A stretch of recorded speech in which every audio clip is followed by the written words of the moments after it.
Hey, so everybody, thank you so much for attending. This is one of our open houses that we're going to be having this year. As I mentioned, I'm the program director here, and I'm excited to talk a little bit about our PhD program, some of the application processes, and then also introduce the various labs that we have here. Obviously, this information is for prospective students or prospective applicants, so you can get a better sense of kind of what our program is, what it offers, what our students do when they graduate from our program. And we would certainly be excited to have you join us in fall 2025. Just this picture here, we've got some of our students that presented last year at our graduate research symposium. So one of the things that we do offer here at USM is a graduate conference, and students can present their work both in posters and in oral presentations and win some money, which is always exciting for them. Okay, so I just want to briefly introduce some of the things that we do within our program. So we have tended to focus more in two primary research areas within cognitive psychology and social psychology. Of course, these areas are very broad, and we have students doing wonderful projects in all different domains. I just include a couple of examples, very broadly speaking, in cognitive and social psychology. But we've kind of focused our expertise as a relatively small program. We have 8 faculty members that are affiliated in the research area, which means that these are 8 of our faculty members that can actively accept PhD and master's students for training. Myself, Dr. Sacco, Dr. Heinal, Dr. Hubert, Dr. Stepanova, Dr. Greer, Dr. Noguchi, and Dr. Agler. So students can apply to work with any of these individuals here. Now, we do have 2 faculty members that are considered teaching track faculty, where their primary responsibility is to provide course coverage for both our undergraduate and graduate programs, Dr. Pfaff and Dr. Serber. These 2 individuals can serve as committee members on master's committees. So they're certainly able to be involved in some capacity in the research aspect, but those 8 faculty that I've got listed here are the ones that you would need to mention in your research statements as being interested in working with them. If you'd like more information about the research labs, I've got the link down at the bottom. I'm going to be sharing these slides with you guys at the end here, so I'll send a separate email with them. So if you need the links to go ahead and access, you'll have those at that time. So a couple things about our program. We have approximately between 20 and 24 students enrolled at any given time. And we bring students in cohorts or groups of about 6 to 7 students. So last cohort, the one that entered this fall, was a cohort of 7. And students vary in their backgrounds. We have some students that are coming in from undergraduate programs right away with just a bachelor's degree. And then we have students that are coming in with their master's degrees. We even have some students that have been working for a couple of years, have their bachelor's degree completed and have decided to, come back and return for graduate programs. So there's a lot of variability. We've got domestic students, international students, kind of runs the whole gamut. Very diverse group. And so when students are applying to our program, they're applying to not just our program, but they're applying to work with a specific faculty mentor. And so you must identify one of those 8 individuals. And I always encourage students that when they're writing their personal statements to identify more than one, in case this faculty member that they've identified isn't taking students for whatever reason, or maybe they've already offered to another student, and there could be somebody else, another faculty member that is interested in your application. So you apply to work with, and I would encourage you to look at multiple labs. We don't require the graduate record examination as part of our admission. That was something that we discontinued a couple of years ago, and to be perfectly honest, we haven't missed it. It's not something that has been super useful on our end for determining graduate student fit, so we don't require it. The other thing about our program is that we offer a full tuition waiver and we offer a paid assistantship. So we cover all of the tuition costs. We don't necessarily cover all of the fees. We don't cover healthcare, for instance, that an individual might have, but we do provide you with a paid assistantship, which will allow you to offset those fees in healthcare. The current assistantship rate is $13,000 for 9 months. That does not include summer funding. And that's subject to change, not in a lower. If it changes, it'll go up. And so we don't necessarily know what it's going to be for next fall until probably April. But we know that it's 13,000 this year. It'll at least be 13,000 next year. We guarantee 4 years of funding for all students that are admitted. So it doesn't necessarily matter if you come in with a bachelor's degree or a master's degree, that 4 years of funding is guaranteed. We can extend it to a 5th year if a student needs some additional time to complete their dissertation. Maybe data collection's been a little bit slow. So that's one option that we can do.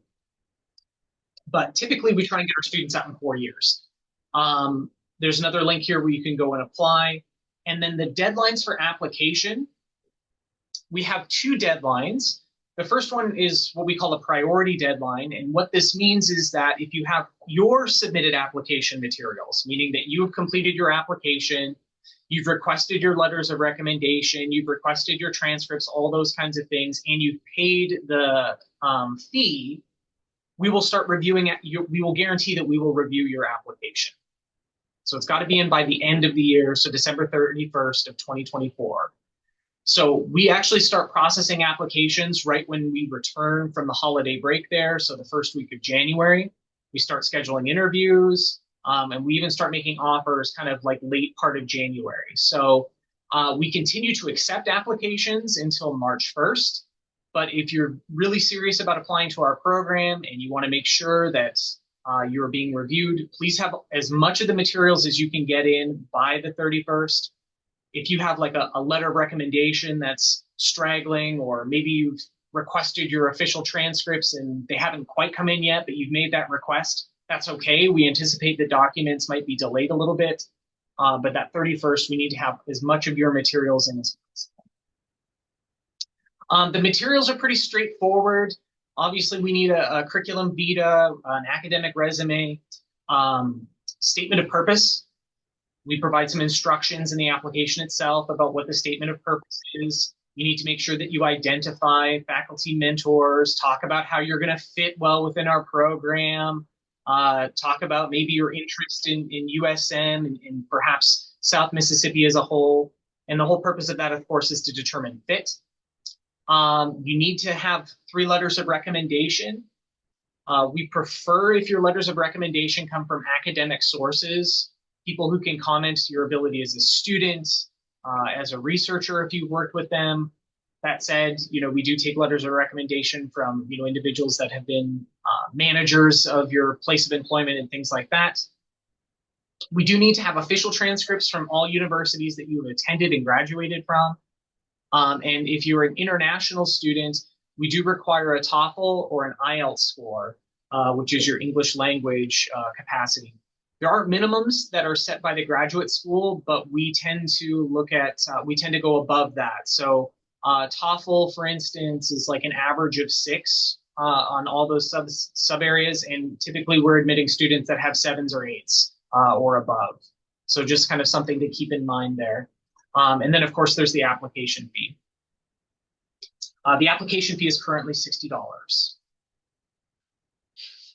Now, in terms of our course curriculum, our program is quite broad. We train individuals to be academics in university settings or liberal arts college settings, and we want students to have a good background in a variety of different areas. So if you come in, for instance, and you're a cognitive psychologist or you're an aspiring cognitive psychologist, you're going to be expected to take classes in personality and social psychology because it's important to have some knowledge of those different areas.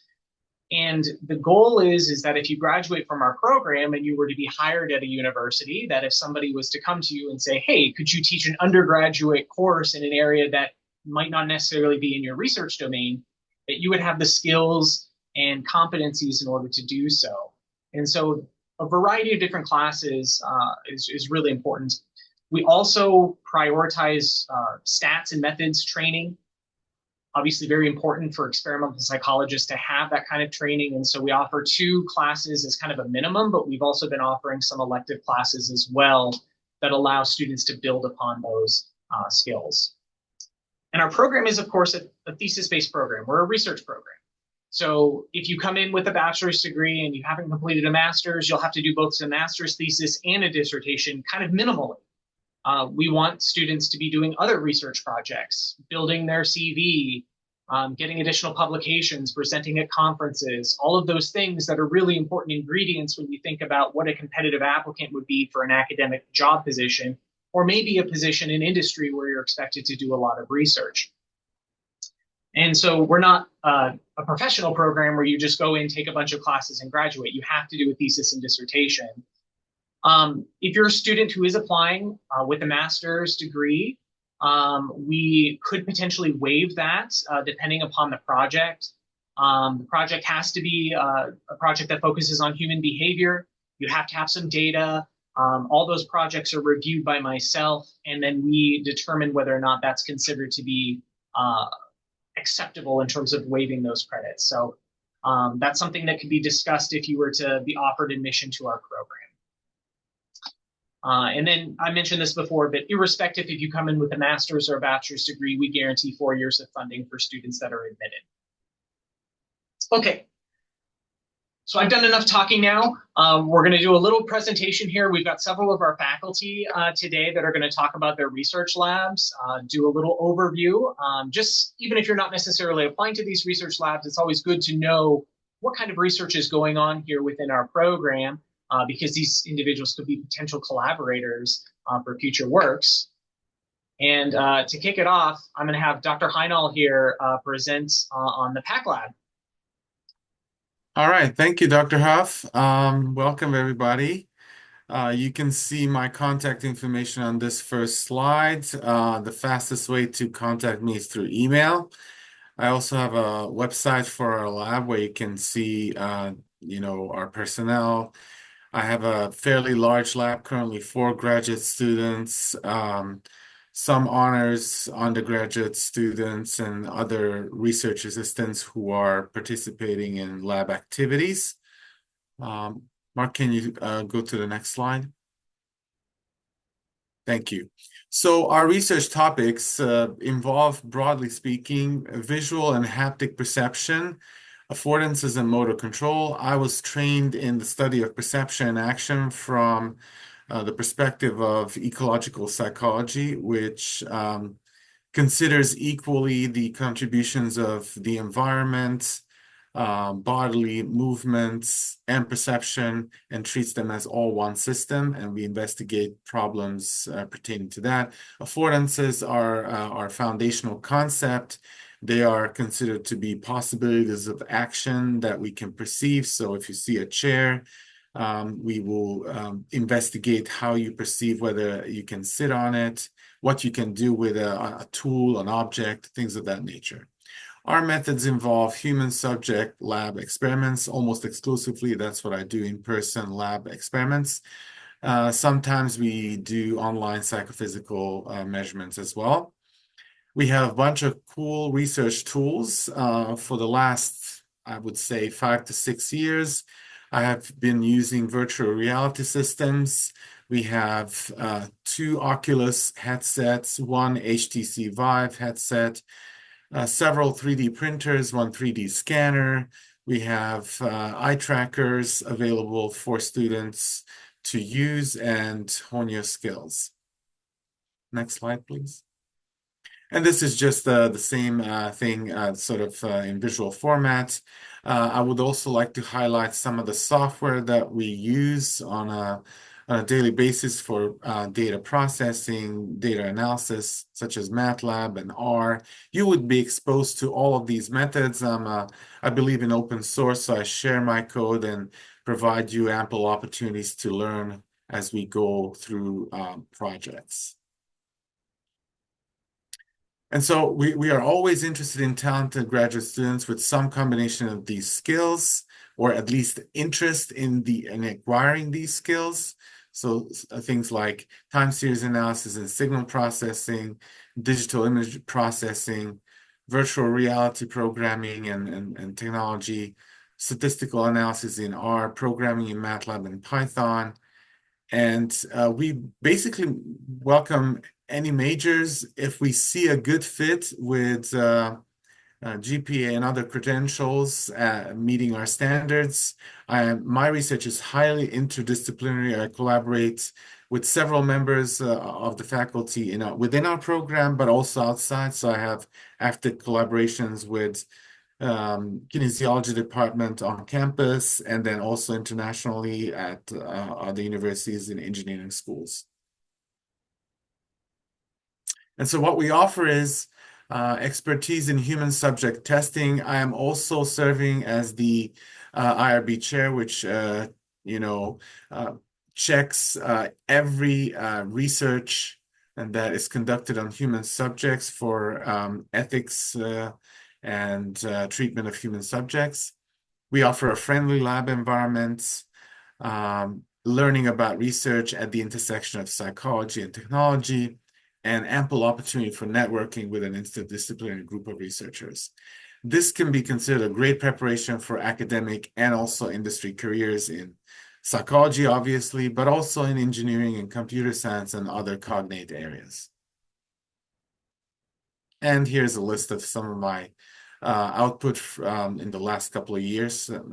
Everything that we do in our lab is for publication purposes. So if we do a project, it is directed towards publication in peer-reviewed journals and other outlets in our area. I guess, yeah, that we've had this before, so this is just another summary of all the things that we use. Thank you. Right. Thanks, Dr. Heinal. Me again, I'll present a little bit on my lab, the Memory Attentional Control and Aging Lab. I've got a QR code in case you want to take a look at our website. You can just follow that on your device here. My lab's got currently 4 graduate students. 2 of them are working on their PhDs and 2 of them are working on their masters. I plan on taking 1 student for fall 2025 admission. You can see that up in the upper right there, got a group of our students, both undergraduate and graduate students, and then graduate students at a conference. And we're definitely a program that likes to get out there and have a lot of fun and also present a lot of our data, as I would say most of the labs do. So as I mentioned, admitting 1 fall 2025 student, but in terms of the lab composition, I spend a lot of my time and a lot of my energies with undergraduate students. I'm very passionate about getting undergraduates involved in research, and I encourage students that are at the graduate level to also work on their mentorship skills as well. So I have 1 undergraduate honor student, and I usually have between 5 and 6 undergraduate research assistants that work very closely with graduate students and also aid them on some of their projects. It's nice to see the university provide lots of opportunities for undergraduate students. And so getting graduate students involved in that mentorship process is something that I think is almost natural and really easy to do. We attend a lot of conferences. We've got our Psychonomic Society conference, our big international cognitive psychology conference we go to. We've got some regional conferences like Southeastern Psychological Association and also some undergraduate conferences. All these are things that graduate students can attend, and I encourage graduate students to attend.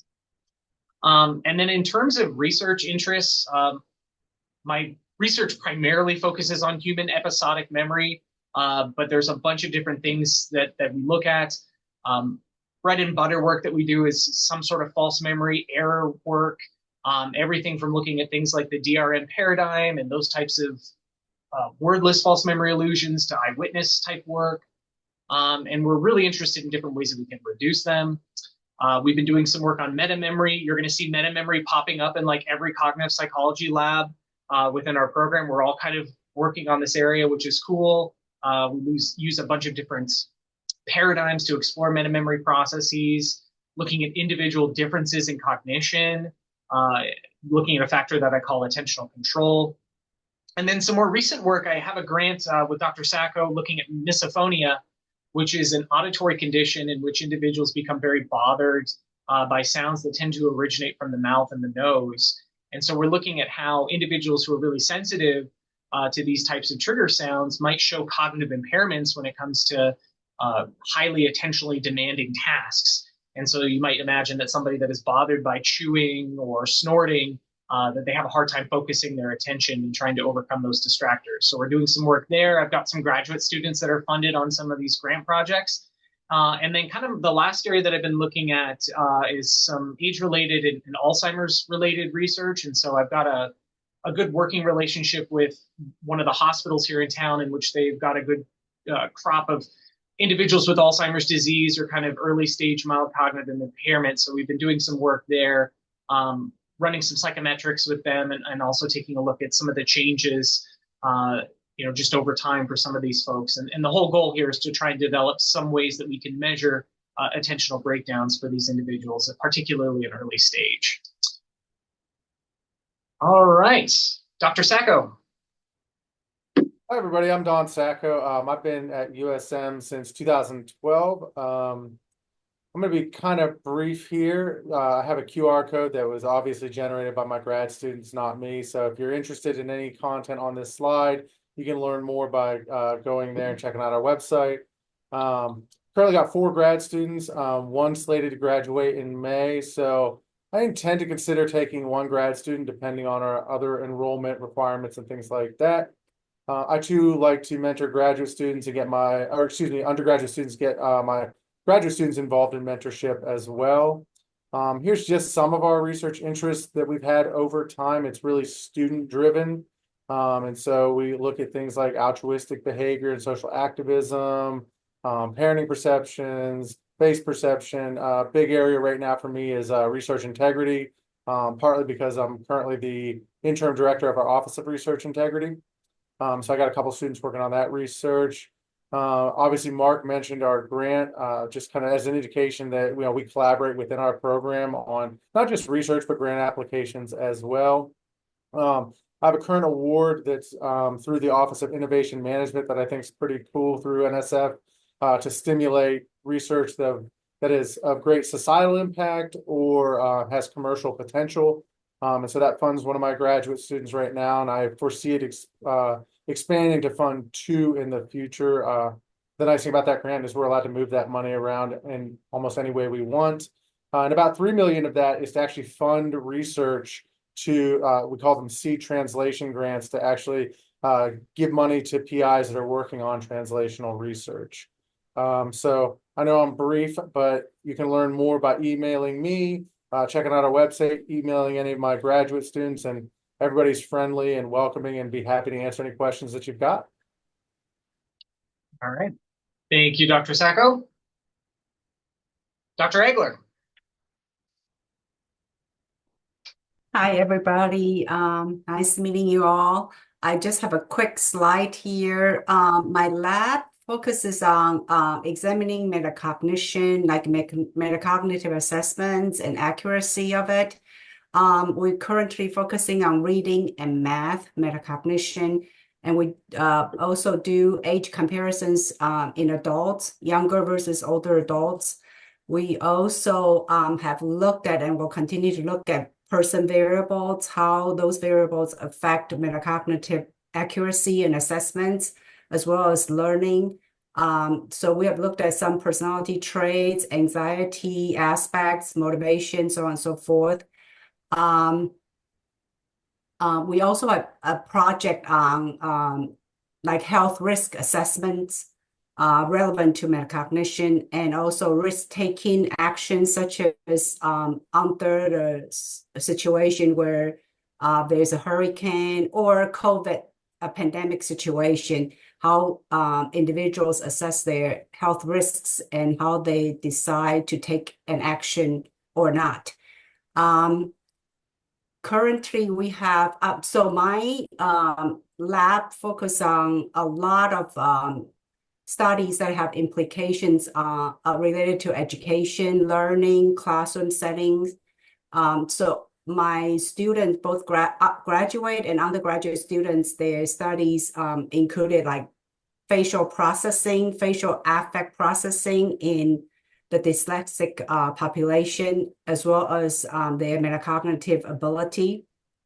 And some projects are looking at like testing methods and how that affects students' studying habit, as well as performance, as well as their metacognitive abilities.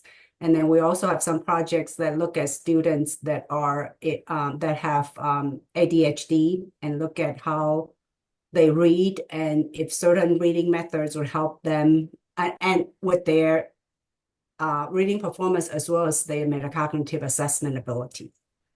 And I forgot to put my contact information here, but I'm sure you can find my information under our website, or you could contact Dr. Huff for my contact information if you're interested in my lab.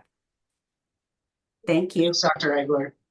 Yep, and Dr. Egler's contact information is available on our webpage if you would like to get a hold of her and ask her any questions about her great work. Okay, this next one is for Dr. Stepanova. Dr. Stepanova is on sabbatical this semester, having the time of her life, getting to do lots and lots of research. So she is not with us today, but I had mentioned to her that I would be happy to kind of provide a little bit of information on her social cognition and behavior lab. So Dr. Stepanova is planning on accepting 1 to 2 students for fall 2025 admission.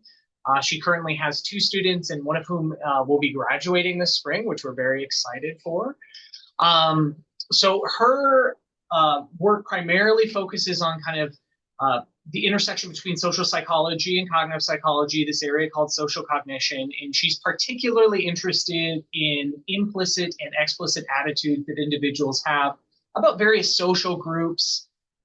You can kind of think of working on, stereotypes as being the biggest one, but she's also interested in some other things. And one of the recent projects that her student had presented on is attitudes involving menstruation and the availability of menstruation projects for women, or products, for women in various countries around the world.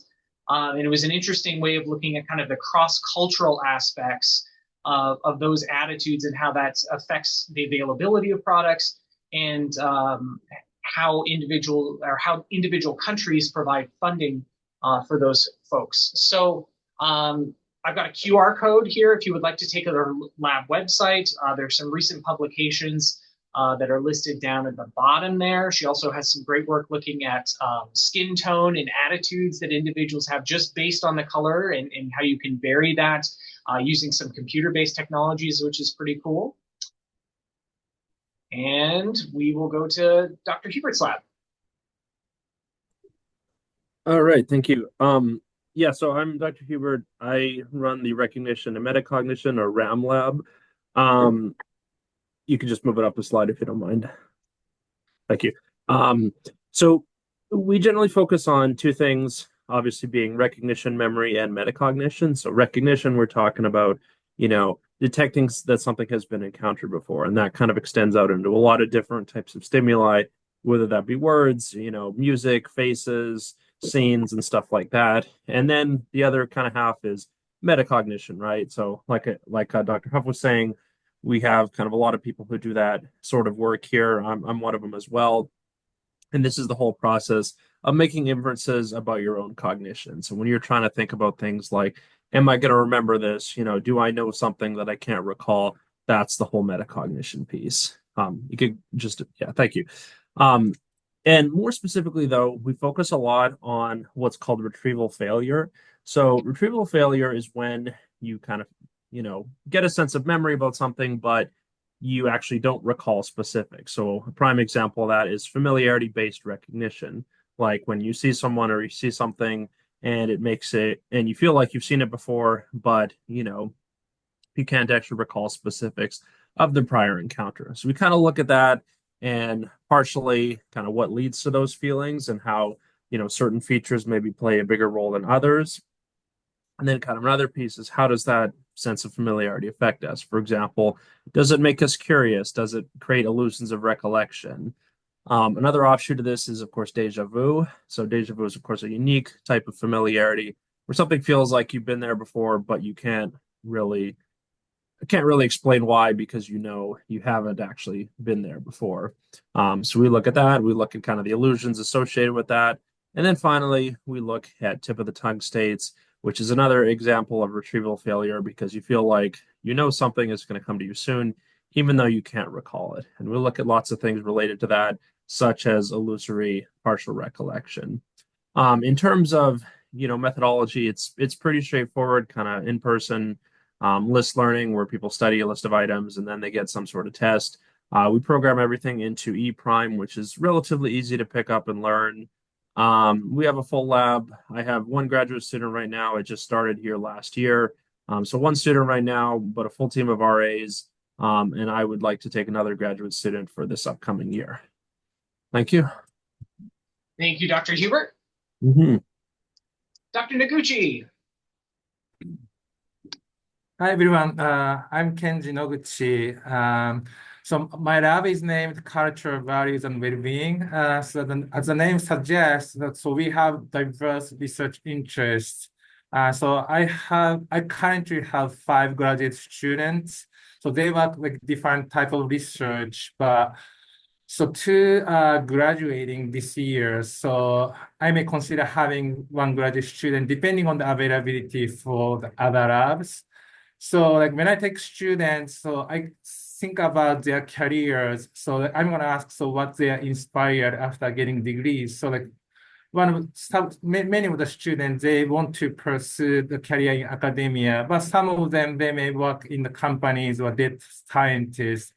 So I'm gonna set a goal for each student, so to build their CVs to achieve their career goals. But like many of them, they have to do research because even like teaching positions, they consider like research publications are important. So, but I'm gonna also mindful about their CV to build on teaching experience. So I'm gonna just make adjustment for each student to meet their goals. And so I'm originally from Japan. So like I do cross-cultural research. So I started my career as a cross-cultural psychologist. So like we do cross-cultural differences about Eastern cultures and Western cultures, individualism, collectivism. So like Japanese are more collectivistic cultures. So these also influence like our social cognitive processes. So East Asians tend to be using like dialectical thinking, using like both pros and cons and both sides of arguments. But North Americans, they tend to be logical thinking, so they focus on that. So I do cross-cultural research on social cognition and emotion and other things. And also I branched out to other research areas. So like we do research on morality and political psychology. So like one of my graduate students are doing like terror management theories and moral foundations. And so I also consider like subcultures in the US. So one of my students is African American. So he studies about racial differences and so like well-being, those kind of things. And then like another area, so we do research in like existential psych or subjective well-being. So like now I do research in meaning in life, like mindfulness. So it's kind of like diverse, but in my mind, so they have some connections in like big theories. So I'm familiar with each area, so I can supervise in different areas of research. And so like we do like use different kind of research strategies. So like we use survey studies and experimental studies, and also like for cross-cultural studies, we use archival data. So I can train on like different research methods. So yeah, so like if you want to be a data scientist, so I can work towards for that too. So, but if you have any questions, so I have a link for my research lab and you can shoot me an email. Yeah, thank you. Thanks, Dr. Noguchi. All right. So Dr. Greer was unable to be here today. She's actually headed down to Louisiana to do some data collection with a native population that she's been working with. So I'm going to be talking about her experimental health lab here. Dr. Greer plans on taking 1 student in fall 2025, and she currently has 2 students, both at the master's level, including one that she just took this past year. And so one of the things that Dr. Greer asked me to talk about was some of the reasoning behind some of the work that she does. And she tends to focus on Native American populations in particular. And so in this data set here, what is being plotted is life expectancy at birth for folks that are born in each one of the years that are listed right on the top there. And it's broken up as a function of ethnicity. and some longitudinal data here, but what the interesting thing that she's focused on is the changes that we saw after the COVID-19 crisis. So the line here corresponds to 2019, so right before the COVID pandemic started, and then how life expectancy has changed as a function of ethnic group. And what you can see is that in all ethnic groups, there was a decline in life expectancy, which makes sense because a lot of people passed due to the pandemic and due to the virus. But this was most notable for minority groups. So if you take a look, particularly in the United States, white individuals, you had a decline of about 2.5 years of life expectancy. But for minorities, with the exception of the Asian group, showed larger declines. And what she is particularly focused on is this large 6+ year decline that we see in Native populations. And so she's interested in looking at the availability of health resources, nutrition resources, educational resources that are oftentimes lacking in Native communities. And so she spends a lot of time surveying these individuals and speaking with leaders, both tribal leaders, but also kind of state and federal government leaders, trying to find out if there's ways that you can increase access to resources, food, education, and healthcare. And so a lot of her work has kind of been in that area. She has several grants that she's working on with folks over in our School of Nutrition, some NIH-funded grants, but also some grants that are funded through the Mississippi IMBRE. Some graduate students have received funding working with her as well, to just try and give you a sense that a lot of her work is cross-disciplinary. Dr. Greer's background is actually as a quantitative psychologist and as a statistician, so she oftentimes provides a lot of the quantitative analyses for the groups that she works with, but she's very passionate about Native communities and different ways that we can improve the resources available for them. Okay, so that's all of the research labs. Before we open everything up for questions, I did want to take a moment and talk about the student group that we have here. So currently we have 21 students that are enrolled in our PhD program, and all of them are currently members of our student government. So this is an organization that is completely student-driven, that is designed to provide a social group, I think probably is the first goal, but also provide some resources that allow students to be successful, some of them financial, some of them, providing peer support on projects and things like that. And so the student government, we started about 4 or 5 years ago, and it has really grown in popularity, and the students seem to have really done well. So as I mentioned, it's a social support system, provides some financial resources, provides research resources, and focuses on building some DEI types of programming as well, where all students can have a sense of belonging and be involved. As faculty members, we've been working with this group to provide a liaison with them so that they can have representatives at our program meetings. So we actually have student representatives that attend our monthly meetings and talk about some concerns they might have, or talk about ideas that they might have for improving the program. We as faculty are always thinking about student issues and student needs and ways of improving the program, but sometimes having that student perspective is really important. And so we value that as faculty members, and certainly welcome their feedback. In terms of social supports, the student government oftentimes organizes monthly meetings where they try and get together just for social reasons. They oftentimes go bowling together. They might meet up at restaurants. They schedule movie nights, a whole host of different activities. And it kind of depends upon the weather. So if you're unfamiliar with the weather here in South Mississippi, it's uncomfortably warm, I guess you could say, between kind of June, July, and August, those summer months. And then fall and winter and springtime are much more comfortable. And so they tend to schedule much more events weather contingent. And so we're seeing a lot of them getting together for a concert series that we have locally here. And then also we work with them too to schedule end of the year celebrations and parties, just as a way of getting together as a group. In terms of financial supports, the group has been really involved in trying to build an endowment that would be able to provide them with funding resources in perpetuity. But they've also been doing a lot of outreach with community organizations, restaurants, bars, and other businesses to try and build some financial resources to help them. And so Students are oftentimes provided just within their own organization, small grants to aid in research or to aid in travel to conferences. And then once we get the endowment funded to an appropriate level, all of the proceeds from that endowment are going to go to benefit the students in this organization. And so I'm really proud of the efforts that the students have put together, doing some crowdsourcing and things like that. And they've raised over $6,000 in 3 years to support themselves. And that's over and above the financial support that we provide as a department here, and also the financial support we provide in terms of GA assistantship. So this is everything kind of over and above that these students have worked on together, which I think is wonderful. Other sorts of things that they provide is, and also our graduate school here provides development workshops on things like putting grants together, statistical techniques. They've been running some R workshops so that they can learn R, JASP, other types of statistical software.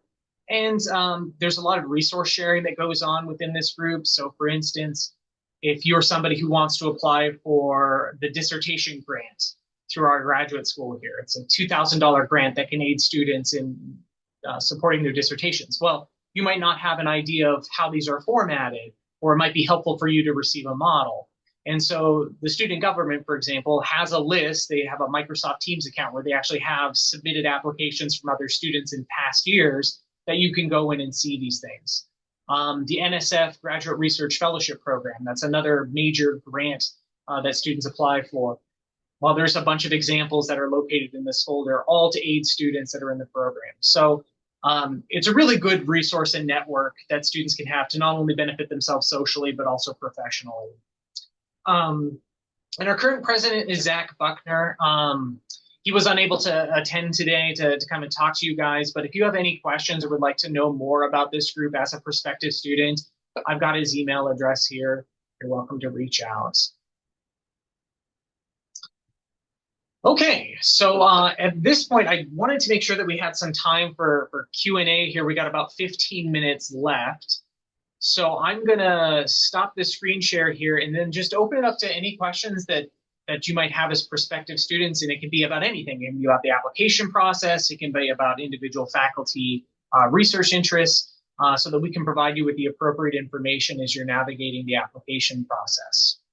So I will stop talking and open up for questions.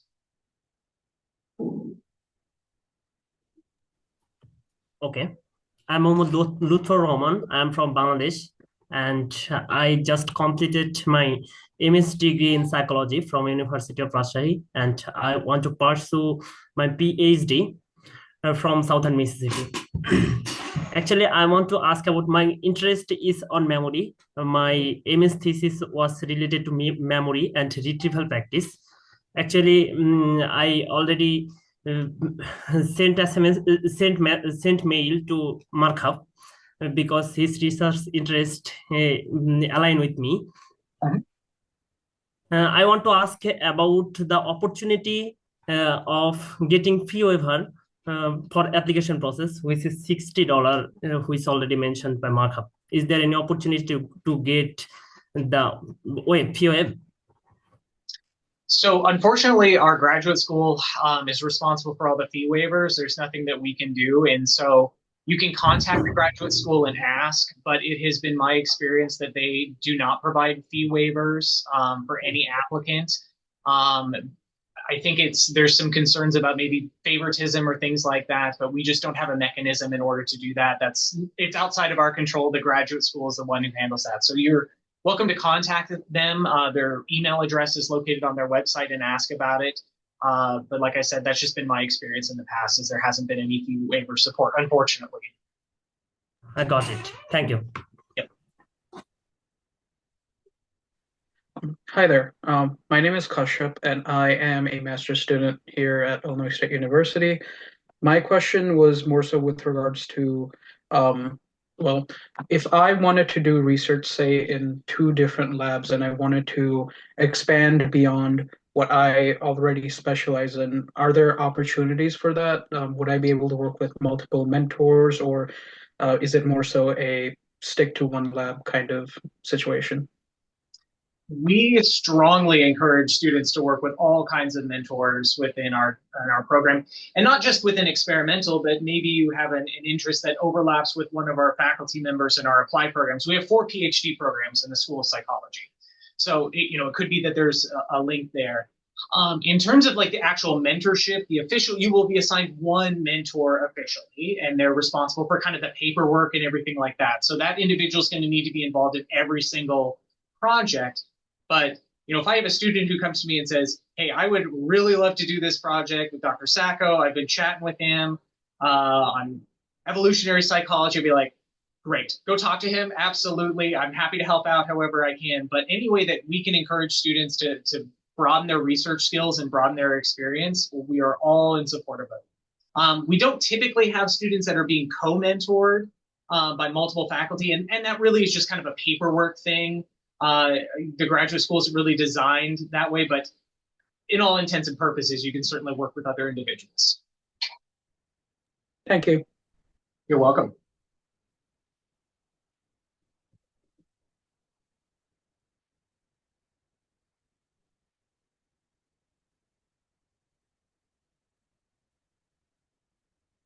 Any points from faculty members that maybe I didn't address earlier that you wanted to emphasize? In addition to questions?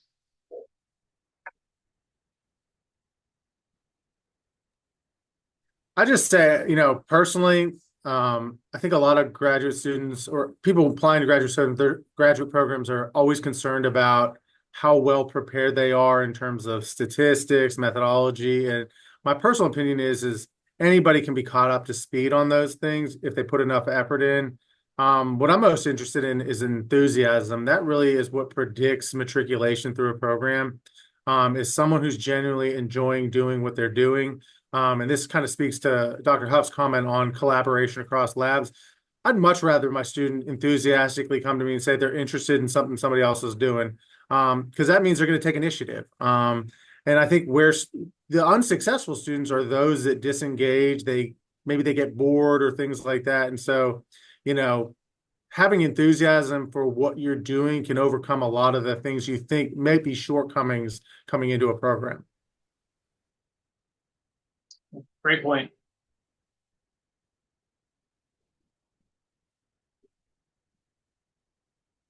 I do get a lot of questions from students just via email. I've had several already this cycle, kind of asking about things that we kind of look for as faculty members through personal statements and CVs. We were to pick the features of an application that are most important to us. And I always struggle with that question because it depends. I mean, it's like everything in psychology. The entire package is what's really important. Your CV is great. And if you've got some publications or you've got lots of research experience, and obviously that's important too. But if you're somebody that, maybe just hasn't had that much research opportunity, it doesn't mean that you're an uncompetitive applicant by any means. There's lots of ways that you can kind of differentiate yourself. Dr. Sacco mentioned enthusiasm. That can certainly be one of the ways that you can do that. And we look at fit. So, if you were to come here, paint that picture for us. What would you look like as a student? Are you dedicated? Do you work really hard? Do you try and come up with ideas? Or are you willing to admit your shortcomings? You could say, and I've seen good personal statements that say, I don't have the best statistics training and I wish I had more and I'm really interested. So here are some of the things that I'm doing to kind of remedy some of the deficiencies in my application. And when I read those things, I'm like, wow, this is a student who can understand and appreciate some of their weaknesses and is willing to do something to overcome them. And to me, that communicates a lot of information rather than somebody saying or hoping that maybe I wouldn't see that in terms of their application. So, it's okay to point those things out, but say, like, here are some of the ways that I'm addressing those issues. And that also tells me something about the personality of that individual that comes through in a personal statement that doesn't necessarily come through in a CV that's pretty tone deaf overall. So I think it's the integration of all those things, all of those materials, and really selling yourself in a way that commits your dedication or shows your commitment and dedication to our program. Graduate school is hard. There's no way to slice it. Coming to our program is going to be just as rigorous as going to any other program, probably within the United States, Canada, Western Europe. I'm not so sure about other parts of the world, but I know our PhD program is just as rigorous. And so you should be challenged, and you should want that challenge. And we appreciate students that aren't afraid of, being pushed a little bit or feeling uncomfortable, because that's when you're learning the most. And so if you can kind of communicate those things and that importance, that really stands out to us.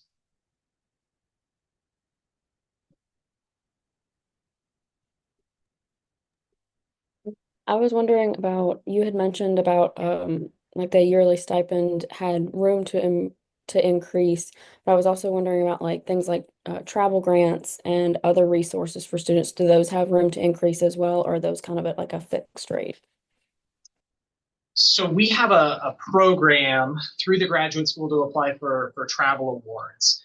And it's an application process. It's competitive. But what happens is the graduate school will provide you $500 for domestic travel or $1,000 for international travel. However, that's also going to be supplemented by the School of Psychology. So we will commit, if you win this award, we'll commit an additional $250 for domestic and $500 for international. So $1,500 for an international conference is pretty good. $750 is pretty good for a domestic conference. Plus, there's additional monies that might be available through the PI of your lab. So for example, if I have a student who's going to a conference and they're planning on presenting some misophonia work, well, I can dig into my grant and I can provide them some additional funds for it there as well. And then there's also the student government, which can provide, maybe $100 or something like that. So it's really kind of a collaboration between multiple sources for funding. Now, in terms of whether or not those dollars increase, I would love to see those travel funds increase. That's beyond my pay grade. But at least it's been pretty consistent with the competitive travel award from the graduate school, that's what they provide. Now, if you don't get the travel award, the School of Psychology has been good about funding an individual for about $500 for a conference once a year. So if you don't win it, don't count yourself out. There's usually funds available. And it's one of those things too, you just got to ask. And your PI of your lab will be good about, saying, hey, here's some other options that we can potentially look at for funding. Let's email these organizations. Sometimes the conference itself can provide funding and all those kinds of things. So your supervisor can aid you in making sure that conferences are covered. But we know travel it is a burden financially. We get that, and we do the best we can to try and help. And it's being creative too, like shoving as many grad students in a hotel room as possible is also one way to cut down the cost. It might be less comfortable, but if someone needs to sleep in the bathtub, that could potentially not. I'm joking, but.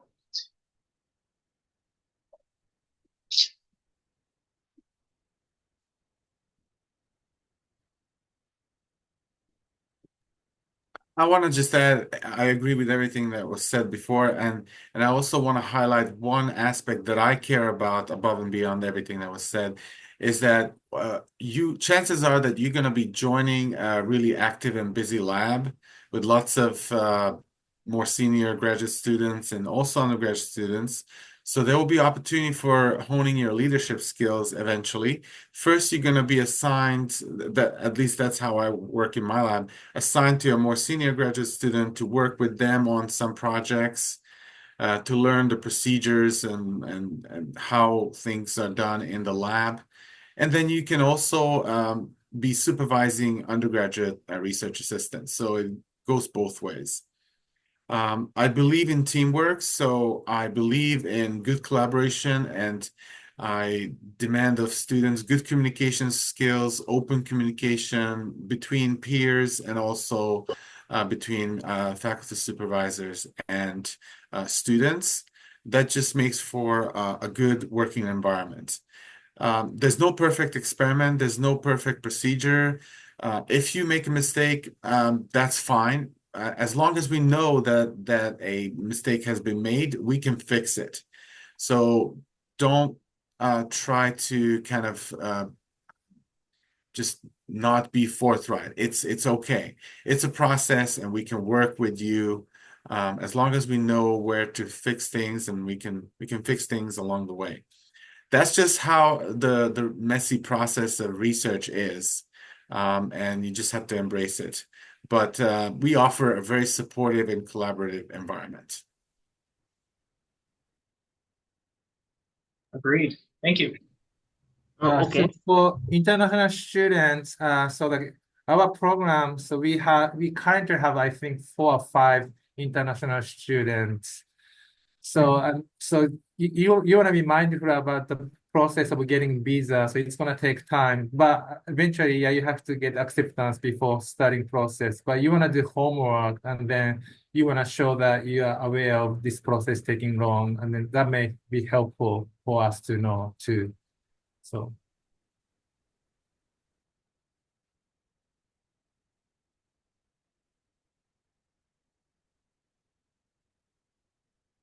Any last questions? We've got 2 minutes left. Okay. I want have to a ask. question. Please carry on, John. Okay. Yeah. So my question is regarding, I know, thank you all for organizing this. I appreciate your contribution, and it's so nice connecting with all of you and knowing so much about your research.